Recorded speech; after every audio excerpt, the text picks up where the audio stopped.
estamos reunidos para dar continuidade ao nosso estudo à luz da Palavra de Deus, da Santa Missa, com o batismo, o maior de todos os sacramentos da Igreja, cume, o ápice, o ponto de convergência e também a fonte de toda a espiritualidade da Igreja Católica, o corpo, sangue, alma e divindade de nosso Senhor Jesus Cristo, que nos é dado na celebração do Santo Sacrifício da Missa.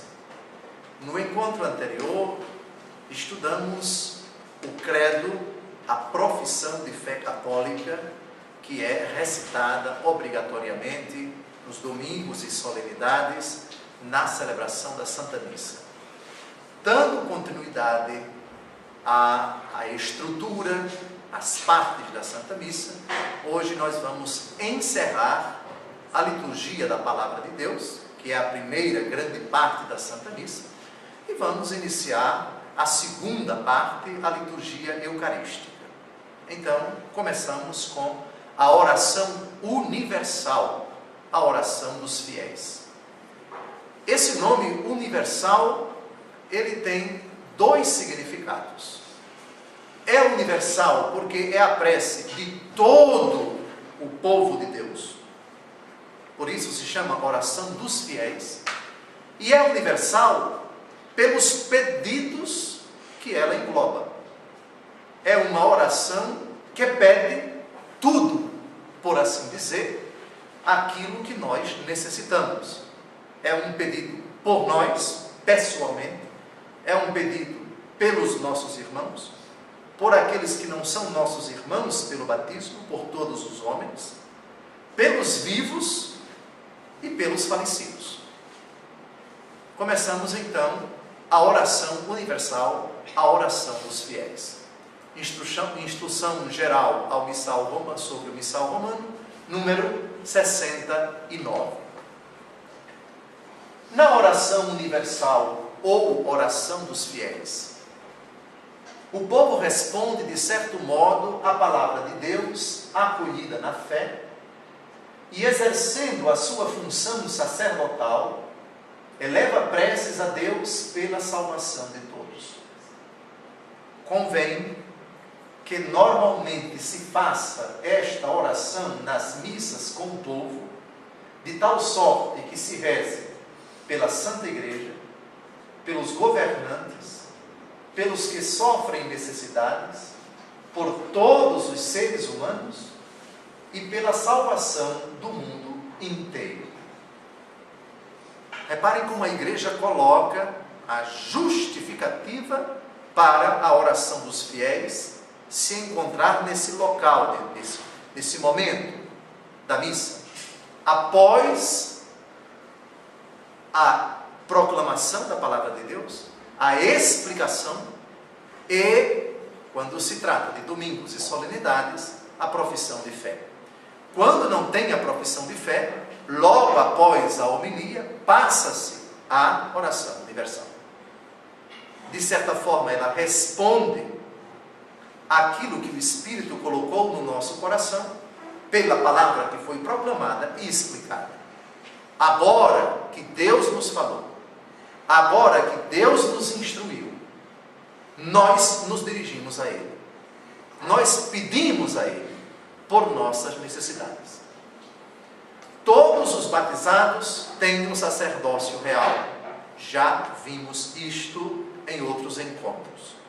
Na oração universal, os cristãos, os fiéis católicos, exercem de forma peculiar esse sacerdócio real, apresentando a Deus a oferenda da sua prece, pedindo, assim como o sacerdote ordenado diz, por Cristo, com Cristo, em Cristo, a vós, Deus Pai Todo-Poderoso, os fiéis, antes do sacerdote pronunciar estas palavras no término da oração eucarística, já exercem os fiéis esse seu sacerdócio real, apresentando a Deus os seus pedidos.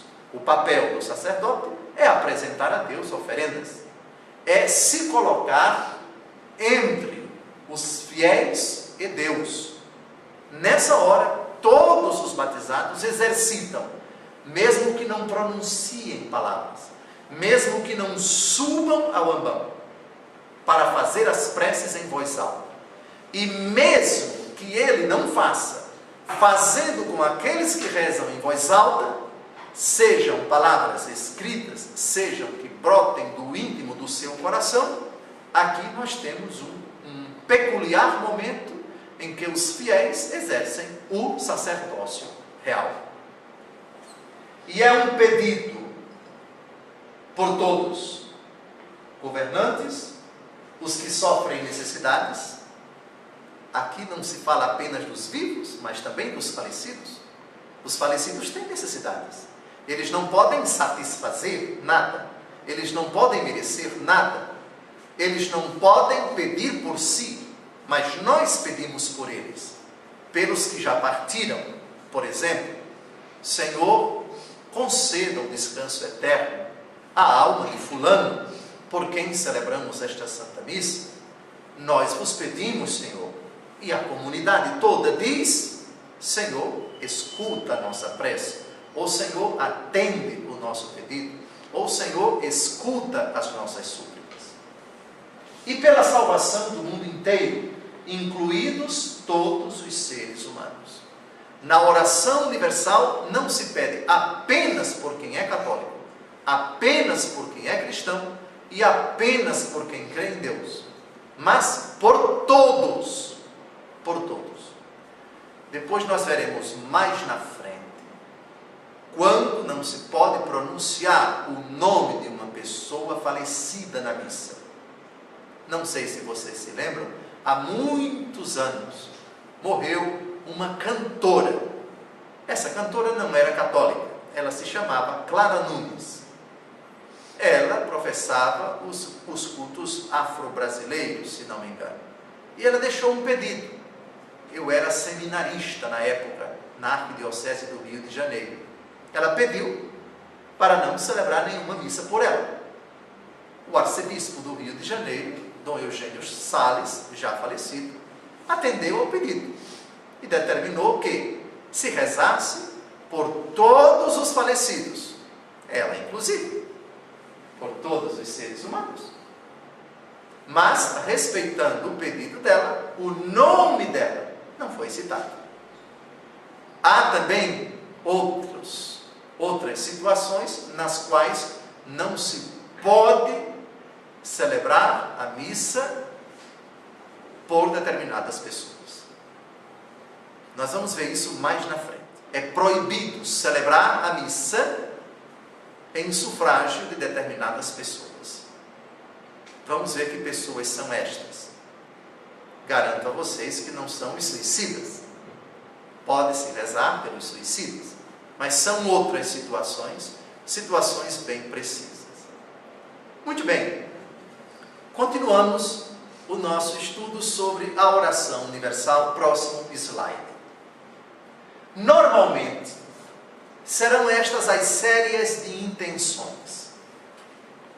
Pelas necessidades da igreja, reparem que é um tema bem abrangente, pelos poderes públicos e pela salvação de todo o mundo, pelos que sofrem qualquer dificuldade, pela comunidade local. Normalmente, a ordem é esta, normalmente, mas em situações especiais ela pode ser alterada, outras necessidades podem ser incluídas nessa ordem. No entanto, em alguma celebração especial, tal como confirmação, matrimônio, exéquias, as intenções podem referir-se mais estreitamente àquelas circunstâncias. Aqui eu queria fazer uma observação. O hábito, o costume de se redigir orações dos fiéis é salutar. Não é obrigatório. Eu repito, a oração dos fiéis de onde brota? Quem é que escuta? Quando ela se manifesta? A oração dos fiéis se manifesta quando, no íntimo do coração, alguém se dirige a Deus. Amém? Basta pedir a Deus no íntimo do coração que Deus ouve, que Deus já sabe a intenção da pessoa. Aliás, antes que nós peçamos, Deus já sabe. Deus já sabe do que nós vamos pedir antes que nós peçamos. E agora uma pergunta desafiadora. Se Deus já sabe o que nós vamos pedir antes que nós peçamos, para que pedir? A pergunta não é curiosa? Deus não sabe de tudo? Sabe? Deus não conhece tudo aquilo que aconteceu, que acontece e que vai acontecer? Sabe? Deus conhece. E Deus conhece aquilo que vai acontecer daqui a 1 ano, 2 anos, 3 anos. Deus já sabe de tudo aquilo que vai acontecer no fim do mundo, daqui a 1 século, se ainda daqui a 1 século existir a face da terra. Deus já sabe de tudo. E Ele sabe do que nós precisamos antes que nós peçamos. Então, para que pedir? Se nós sabemos que Deus sabe do que se passa no nosso coração antes de nós pedirmos a Ele alguma coisa, para que pedir? Talvez para Ele se lembrar? Não, Ele não já sabe. Deus pede que nós peçamos a Ele, não para que Ele se lembre, não para que Ele saiba, não para que Ele tome conhecimento. Deus pede que nós peçamos. Deus quer que nós nos dirijamos a Ele.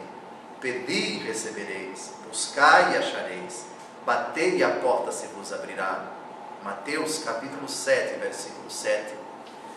Deus não quer que nós peçamos para que Ele saiba, porque não, do ponto de vista do conhecimento das nossas necessidades, isso não acrescenta nada a Deus. Sabem o que é que acrescenta a oração? A nós.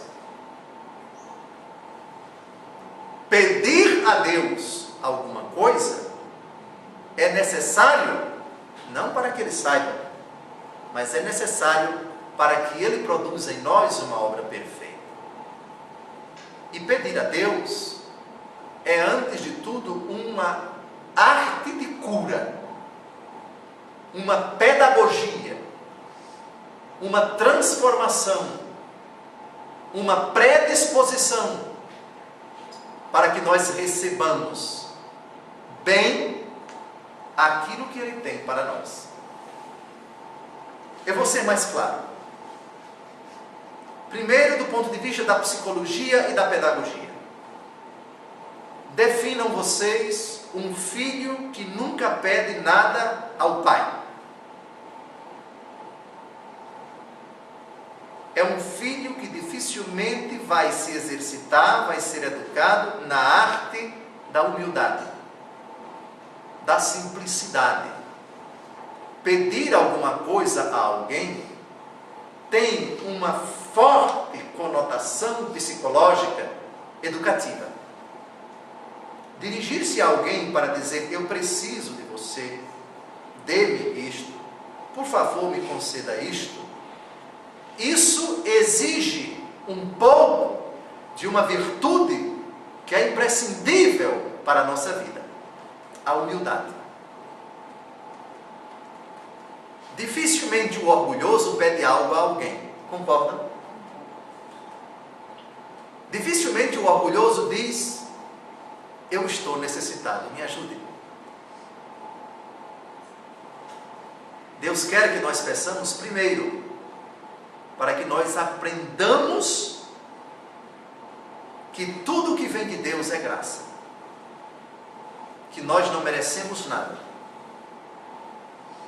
que tudo é favor de Deus, que nada é direito nosso, que nada pode ser reivindicado de Deus.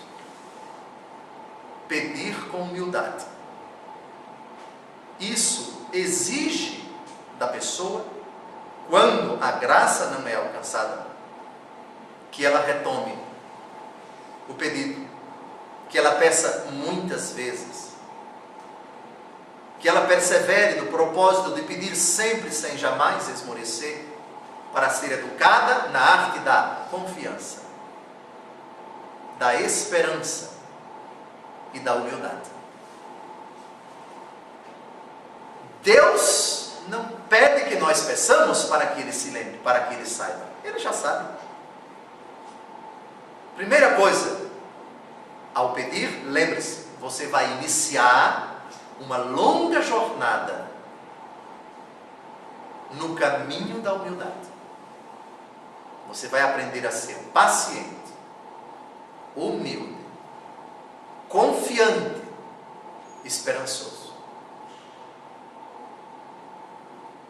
E é bom que, pedindo a Deus, não sejamos atendidos logo.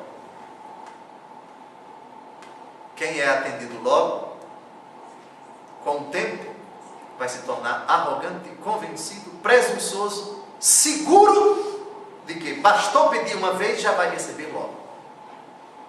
E esse, com o tempo, vai se tornando alguém com o rei na barriga. Alto lá.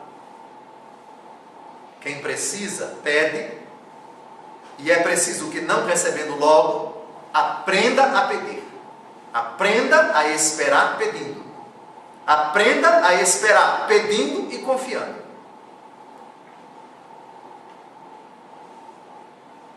Pedi e recebereis. Buscai e achareis. Batei e a porta se vos abrirá. Lembram dessa frase de Jesus? Mateus capítulo 7, versículo 7. Agora é curioso que Jesus diz: pedi, verbo transitivo direto. Mas não diz o objeto direto. Recebereis, verbo transitivo direto. Mas não disse o objeto direto. Já repararam? Pedi e recebereis. O que você vai pedir é você que sabe. Agora o que você vai receber é Deus quem sabe. Essa é ótima. Jesus não disse que o que você pedir você vai receber. Jesus disse: pedi e recebereis. Buscai e achareis. Jesus não disse o que você deve buscar. É você quem decide. É lógico que para que nós achemos, temos que buscar o que Deus quer. Temos que pedir o que Deus quer.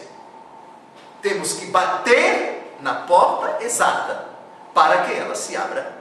E aí seja nos dado aquilo que nós estamos procurando. Então, atenção, que nesse momento, a oração universal, é preciso que nós tomemos consciência de que Deus nos escuta, não para que Ele saiba do que precisamos. Antes que nós peçamos, Deus já sabe do que necessitamos. Essa é a hora da humildade, não é uma hora mecânica. Por isso, também é possível que na hora da oração universal, ou oração dos fiéis, as orações sejam feitas espontaneamente. E as orações podem ser feitas em silêncio.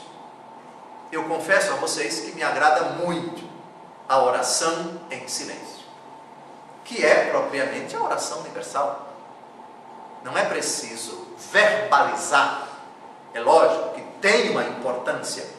Escutai a nossa prece, quando toda a comunidade diz isso. Mas eu repito, pronunciar palavras escritas, e muitas orações universais estão previstas, muitos esquemas, muitos modelos, muitos tipos estão no missal. Isso é perfeitamente legítimo.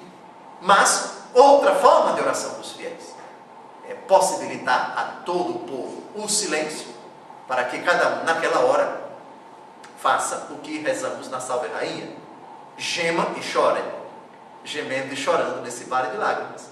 Cada um agora vai fazer o seu pedido a Deus. Eu quisera que em cada oração universal, na missa, todos vocês entrassem em vocês. Senhor, essa é a hora da súplica. As minhas necessidades são estas. Eu te peço por A, por B, por C. Eu te peço por mim, eu te peço por tal necessidade. Eu te suplico tal graça.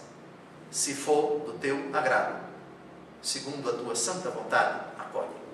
Porém, ninguém tenha a presunção de achar que qualquer pedido vai ser atendido. Verdade é que no capítulo 17 do Evangelho segundo João, capítulo 14, versículo 14, Jesus disse: tudo o que pedirdes em meu nome, eu vos concederei. Vamos dar uma olhadinha nesse texto. Qualquer coisa que me pedirdes em meu nome, vou-lo farei. Repare, a frase de Jesus é surpreendentemente breve, espantosamente comprometedora. Tudo que pedirdes em meu nome, eu vos farei. Para nós que cremos em Jesus, digam se não é um desafio gostoso.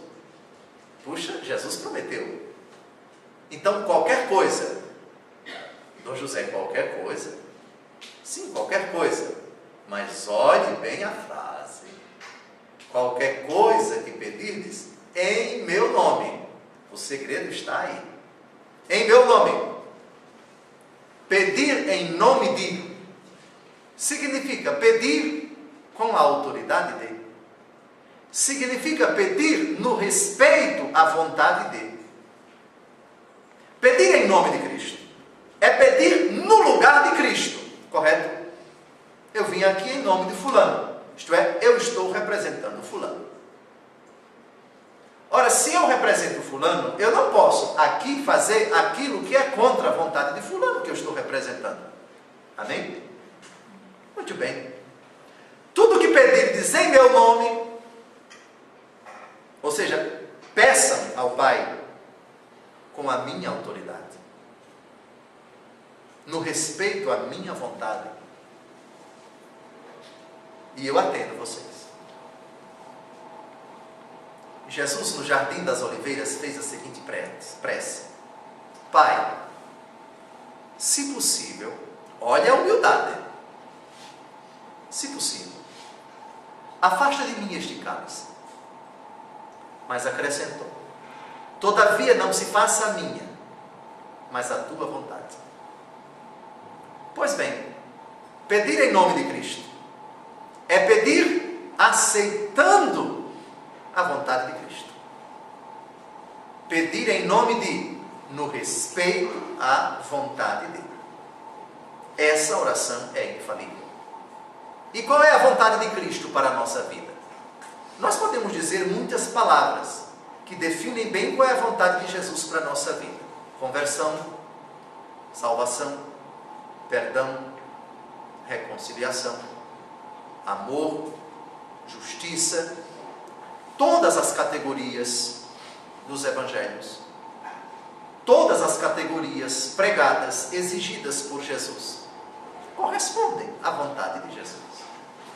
Há, porém, determinados pedidos que nós não podemos dizer que eles são necessariamente a vontade de Jesus. Algumas pessoas muito bem intencionadas dizem: Deus não quer o sofrimento de ninguém. É uma frase tão perigosa, tão perigosa. E sofrer agrada a Deus, Dom José? O sofrimento, ele tem uma origem, ele tem uma causa, ele tem uma história. O sofrimento por si, o sofrimento pelo sofrimento, claro que não agrada a Deus. Mas se nós situarmos, contextualizarmos o sofrimento, dependendo da sua causa, ele não agrada a Deus. E dependendo da sua história, ele não é que ele agrada a Deus, mas a causa do sofrimento é agradável a Deus. E fugir da causa, o que significa fugir do sofrimento, isso desagrada a Deus. Vejamos, Jesus Cristo na cruz, Jesus sofrendo terrivelmente, foi um sofrimento indizível. Jesus, no Jardim das Oliveiras, diz: se possível, afasta de mim este cálice. Todavia não se faça a minha, mas a tua vontade. Qual é a vontade do Pai nesse momento dramático da vida de Jesus? Que ele seja obediente. E essa obediência trouxe algo, um alto preço para Jesus, a sua morte. Obediente até a morte. Porque ele obedeceu, morreu. O que agradou ao Pai foi a obediência até ao extremo. Fugir do sofrimento em si parece algo bom. Agora tomem cuidado, porque o sofrimento como efeito de uma causa, fidelidade a Deus, decência, coerência, autenticidade, pureza, honestidade, fidelidade, temor a Deus, tantos valores que aqui, ali ou acolá, ser fiel a eles, paga-se um alto preço. Não é legítimo para o cristão abdicar desses valores para se livrar do sofrimento. Essa é a questão. Então, cuidado na hora de pedir. O que é que eu vou pedir? Peçam para que o Senhor alivie a dor, o sofrimento, a amargura, enfim, de quem quer que seja. Mas lembrem-se de pedir como Jesus pediu no Jardim das Oliveiras. Se possível, afasta de mim este cálice. Todavia, não se faça a minha, mas a tua santa vontade. Está claro? Por favor, não se impressionem, não dogmatizem essa afirmação, que às vezes brota de um coração inocente, de uma pessoa cheia de boa vontade, mas que é perigosa, mas que é sedutora, mas que é enganadora. Frases do tipo: Deus não quer o sofrimento de ninguém. Eu repito, em absoluto, não quer. O sofrimento pelo sofrimento, não.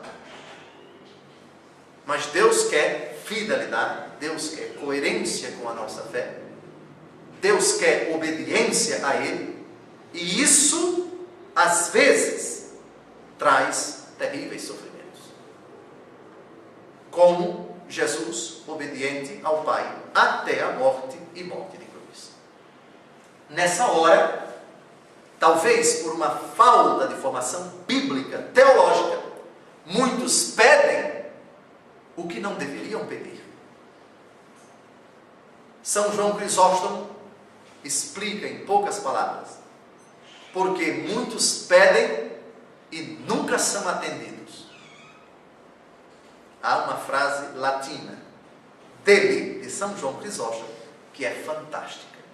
Ele diz, explicando por que muitos pedem e não são atendidos: mali, mala, malé, petimos.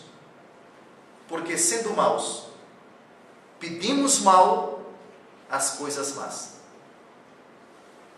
A oração infalível para São João Crisóstomo consiste em pedir na graça as coisas que agradam a Deus da maneira que agrada a Deus. O que se pode esperar de uma pessoa que com o pecado ofende a Deus e depois vai pedir as coisas a Ele? Eu chego aqui, dou um soco em seu brito, 2 minutos depois eu vou pedir a Ele: me ajude, me faça isso e aquilo outro. Eu acabei de agredir o seu brito. Qual é o primeiro passo para que eu receba alguma coisa dele? Pedir perdão, fazer as pazes com ele, etc. O arrependimento dos nossos pecados, caminhar na graça. Por isso, São Tiago diz na carta, capítulo 5, a oração do justo tem grande poder.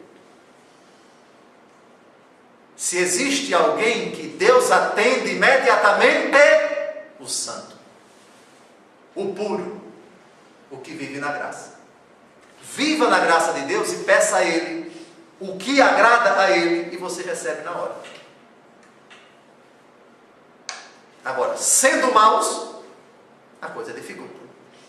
é a mesma coisa que pedir alguma coisa ao inimigo. Deus não é inimigo de ninguém, mas com o nosso pecado, nós nos tornamos inimigos de Deus. Male. Mala. Pedis mal. Como é que se pede mal a Deus?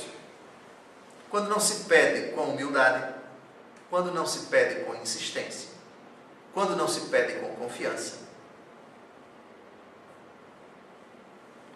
É preciso pedir a Deus como mendigos.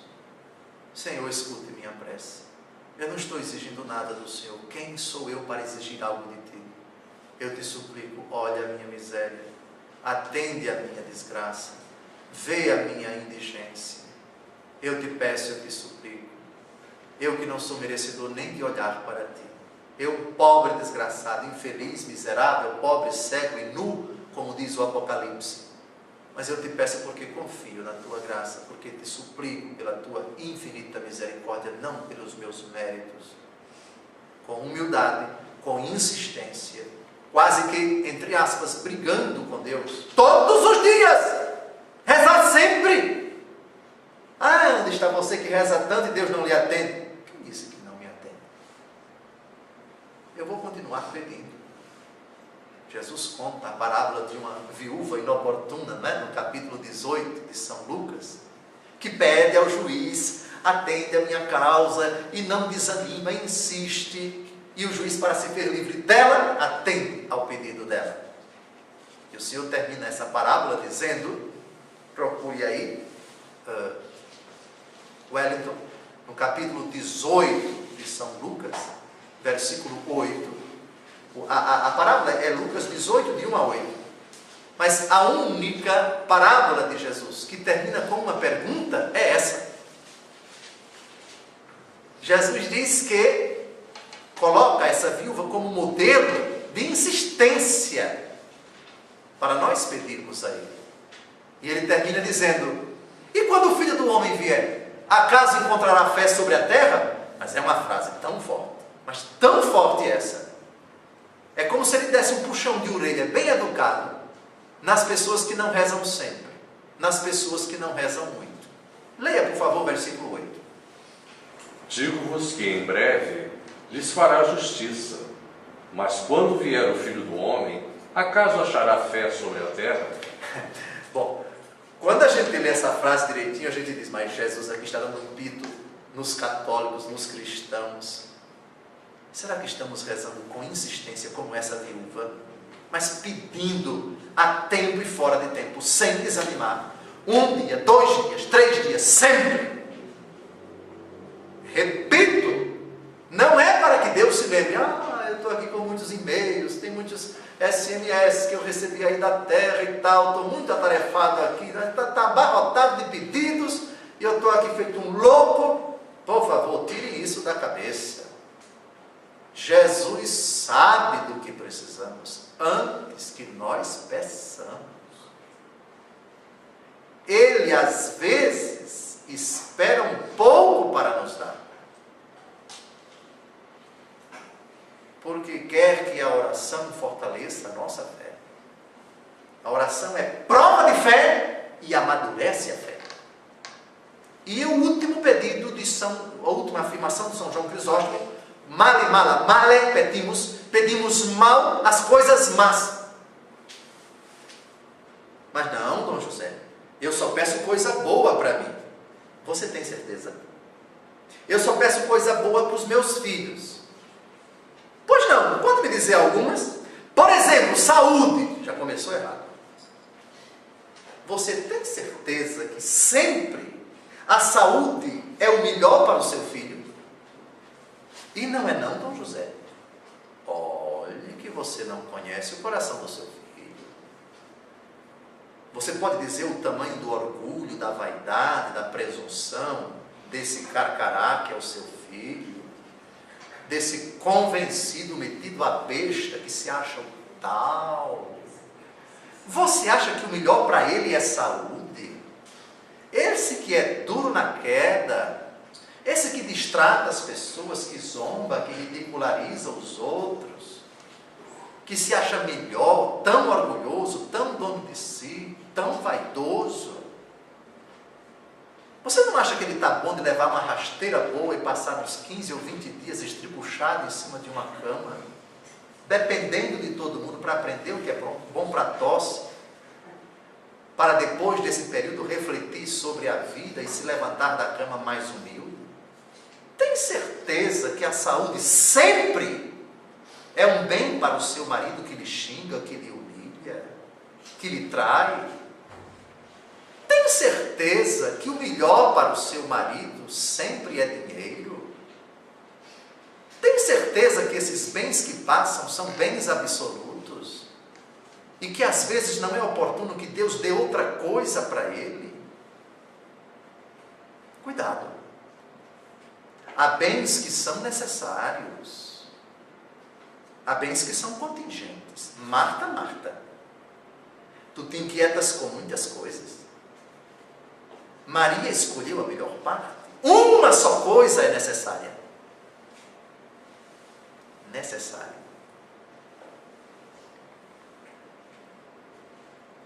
Às vezes a gente já começa errando ao pedir a Deus, de uma forma tão arrogante, tão segura, aquilo que a gente julga que é o importante, que é o melhor, e esquece do detalhe mais importante da oração. Aquele detalhe que Jesus colocou no Jardim das Oliveiras. Todavia não se faça a minha, mas a tua vontade. Portanto, é legítimo pedir, eu te peço saúde para os meus filhos. Todavia não se faça a minha, mas a tua vontade. Em outras palavras, quando for preciso tirar a saúde dele, Jesus, para dar uma lição no cabrito, pode tirar. Mas pode tirar a saúde dele. Os 15 dias no HFA, enfim, na UTI de preferência ou na CTI, enfim, é uma beleza, né? Não, ele não morra não, não é para morrer não, mas é para curar o sujeito, o atrevido. Então José, o senhor é muito radical. Eu, não, Jesus. Vamos ao Evangelho segundo João, capítulo 11, versículos de 1 a 4. Existe uma frase pronunciada por Jesus aí, mas que eu gostaria que vocês nunca esquecessem. Ele que está dizendo, eu não. Às vezes o melhor para uma pessoa não é saúde, mas doença. Às vezes, João capítulo 11, de 1 a 4, às vezes o melhor para a pessoa não é o emprego, é o desemprego. Às vezes o melhor para a pessoa não é o dinheiro, mas a falta dele. Às vezes o melhor para a pessoa não é um bem material, mas a privação dele. Porque Deus é bom.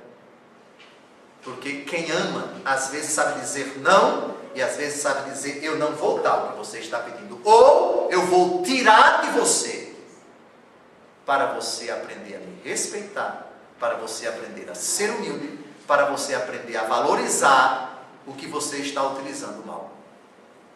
Isso não é vingança, não. Isso não é pirraça, não. Isso é amor. Quando a doença é o melhor que tal pessoa precisa. É o melhor para determinada pessoa. Leia. Comecemos do versículo 1. O que nos interessa é o versículo 4. Espero que todos estejam já com uma caneta para sublinhar o versículo 4. A partir do versículo 1. Lázaro caiu doente em Betânia, onde estavam Maria e sua irmã Marta. Maria era quem ungira o Senhor com óleo perfumado e lhe enxugara os pés com seus cabelos. E Lázaro, que estava enfermo, era seu irmão. Suas irmãs mandaram, pois, dizer a Jesus: Senhor, aquele que tu amas está enfermo. A essas palavras, Jesus lhes disse: esta enfermidade não causará a morte, mas tem por finalidade a glória de Deus. Por ela será glorificado o Filho de Deus. O problema de muitos católicos é que eles não leem a Bíblia. E os que leem, não leem direito. Esta enfermidade não causará morte. Aqui não estamos falando de doença mortal, mas de doença que não causa morte. doença que não causa morte. Por ela, o Filho do Homem será glorificado. Ela tem por finalidade a glória de Deus. Quando o melhor para A ou para B é uma doença. Nunca digam, portanto, saúde para dar e vender. Alto lá. Aliás, eu já comentei esse canto pagão que muitos cristãos inocentemente pronunciam no final do ano. Adeus ano velho, feliz ano novo, que tudo se realize no ano que vai nascer. Muito dinheiro no bolso, saúde para dar e vender.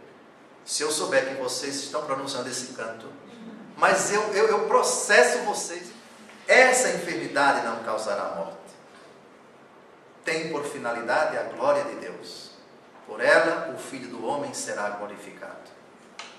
A enfermidade que cura da vaidade, da arrogância, que deixa a pessoa mais tão para baixo, tão desprendida de si. Na enfermidade, quando se reflete, quando se pondera o nada, o vazio, o absurdo de toda a vaidade humana. Eu achei tão interessante, um jovem hoje na TV escapou da tragédia da Boate Kiss. Ele foi entrevistado. E agora, o que você pretende fazer da vida? A vida adquiriu um novo sentido para você? Ele respondeu, sim, eu hoje sei valorizar aquilo que antes eu não dava o mínimo valor. E a entrevista termina aí. Certamente as coisas ditas pequenas, o sorriso, o abraço, o estar com o outro, a prática da caridade, a solidariedade com o necessitado, o estar com o pequeno, com o fraco, essas coisas pequenas, quando a vaidade está dominando o coração da pessoa, ela não vê esses valores espirituais com clareza. Ela está embebida do espírito do mundo. Vaidade, beleza, dinheiro, glória, admiração das pessoas, a paquera, isso e aquilo outro, desejo de ter. Eu não tenho tempo para nada senão para adquirir, para possuir. O que importa é você se impor, é conquistar o espaço, é ganhar dinheiro, é ter prestígio. Passou por uma situação dramática. Bom, espero que ele perdure nesse propósito que estava no coração no momento da entrevista, não é?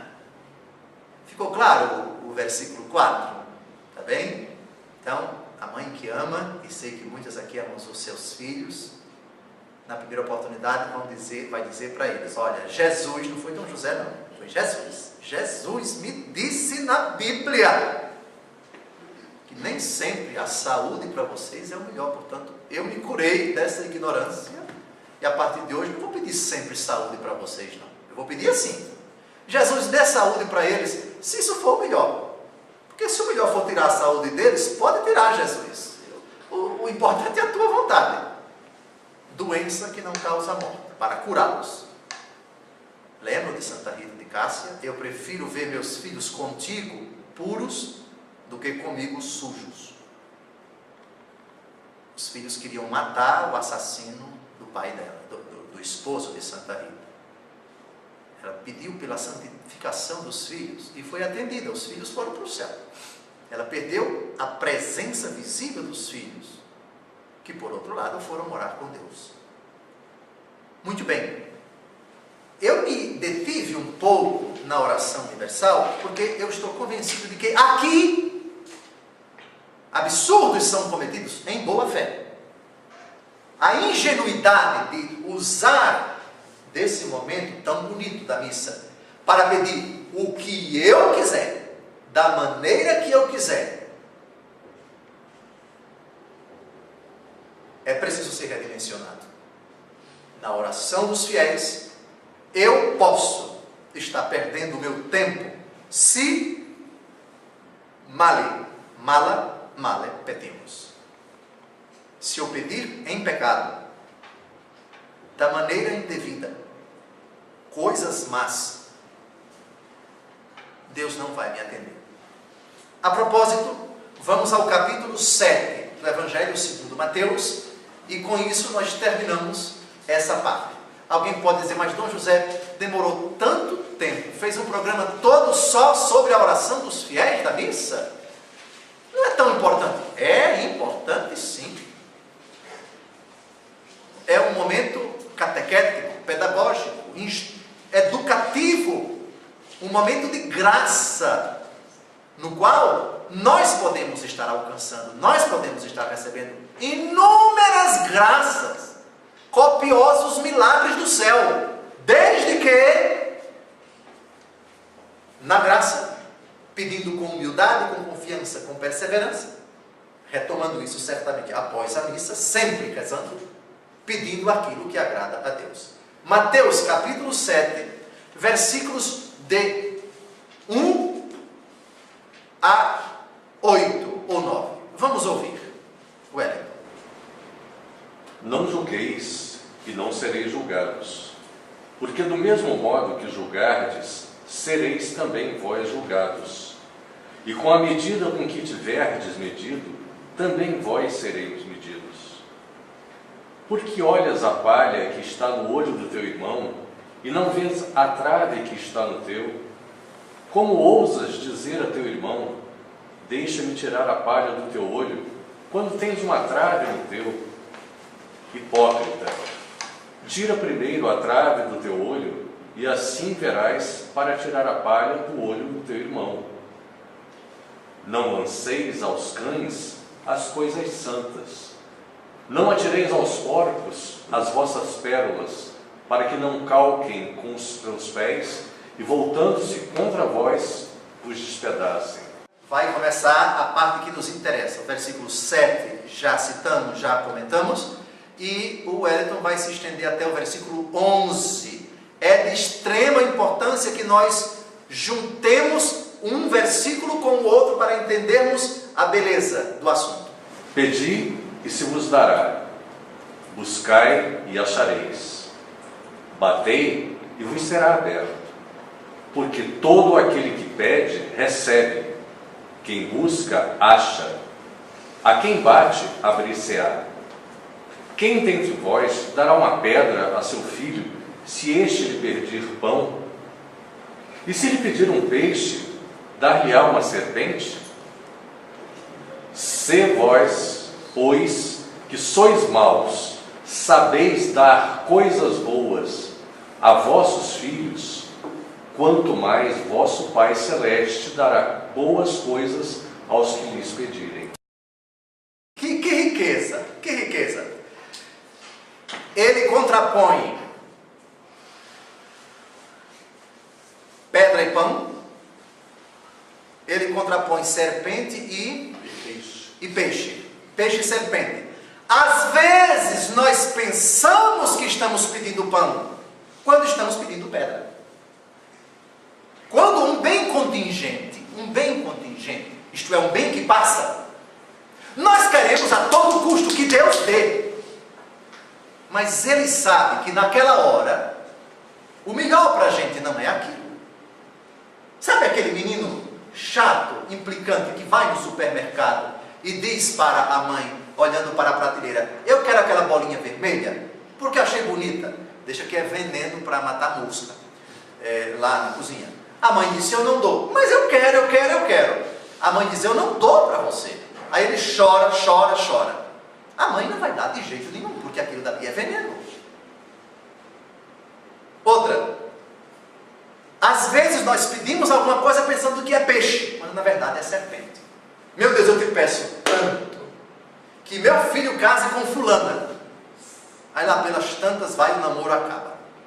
Aí a mulher entra em parafuso e diz que Deus não ouviu, etc. Deus não gosta dela. O tempo passou, ele acabou casando com uma outra pessoa. Bom, esse exemplo eu já dei aqui inúmeras vezes na homilia em São Vicente.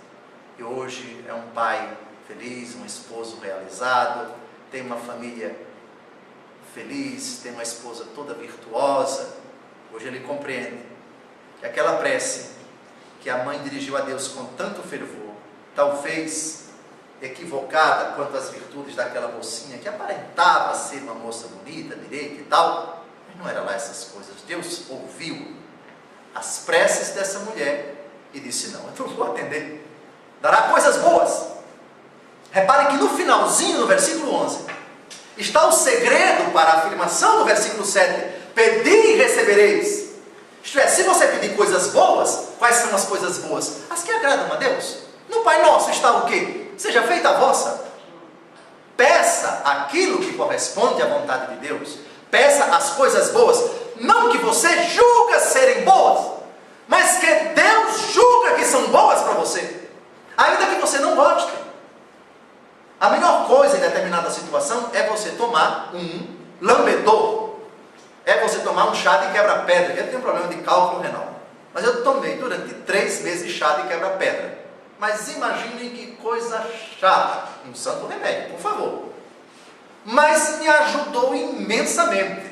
O remédio é amargo, mas é o melhor para mim. Dará coisas boas. Peça. Com humildade, com confiança, com insistência. Peça na graça de Deus o que agrada a Deus. Você pode até no pedido expressar aquilo que você julga que no momento é o melhor para você, ou para A ou para B. Apresente, mas não esqueça de dizer, como Jesus disse no Jardim das Oliveiras: todavia não se faça a minha, mas a tua vontade. A vontade de Deus eu aceito, ainda que eu não goste. Ainda que eu não goste. Gosto, por favor, gosto não é essencial na fé. Para quem está gripado, um bom chá de casca de limão, amargo, é o melhor. Não é gostoso, mas é o melhor. Obrigado, boa noite.